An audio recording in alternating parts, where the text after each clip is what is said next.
રાજકોટ તાલુકા police સ્ટેશનમાં ગઈકાલે એક દુષ્કર્મની ફરિયાદ નોંધાયેલ છે, જે BNS કલમ 64(1), 64(2), 64(2)M તથા 351 તથા 61(2) મુજબ નોંધાયેલ છે, જેમાં કુલ 4 આરોપી છે, જેમાંથી હાલમાં એક આરોપીની ધરપકડ કરવામાં આવેલ છે.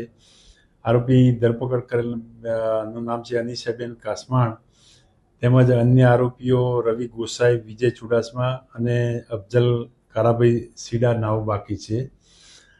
આ કેસ અંગેની વિગત એવી છે કે અનિશાબેન સાથે ફરિયાદીબેનને ઇન્સ્ટાગ્રામમાં ફ્રેન્ડશિપ થયેલ અને ત્યારબાદ અનિશાબેને તેને એના મિત્ર અફજલે ફિનાઇલ પીધેલ, જે બાબતે હોસ્પિટલમાં એડમિટ હોય અને જે અંગે અનિશાબેને આ ફરિયાદી બેનને કહેલ કે આપણે તેની ખબર પૂછીએ, જેથી ઇન્સ્ટાગ્રામના વિડીયો કોલ મારફતે ખબર પૂછેલ.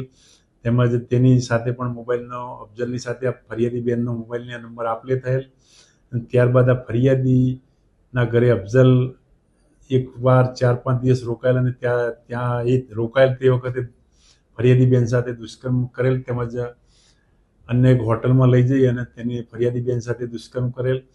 અને આ બાબતે અવારનવાર આ ફરિયાદી બેનને અફજલ ધમકીઓ આપતો હોય, તેમજ તેના મિત્રો પણ એને અવારનવાર ધમકીઓ આપતા હોય અને અલગ અલગ જગ્યાએ લઈ ગયેલ, ધોરાજી તેમજ પોરબંદર બાજુ દરગાહમાં લઈ ગયા નિકાહ પડવાની દબાણ કરતો હોય, જેથી આ ફરિયાદી બેને દુષ્કર્મ અંગેની ફરિયાદ આપેલ છે.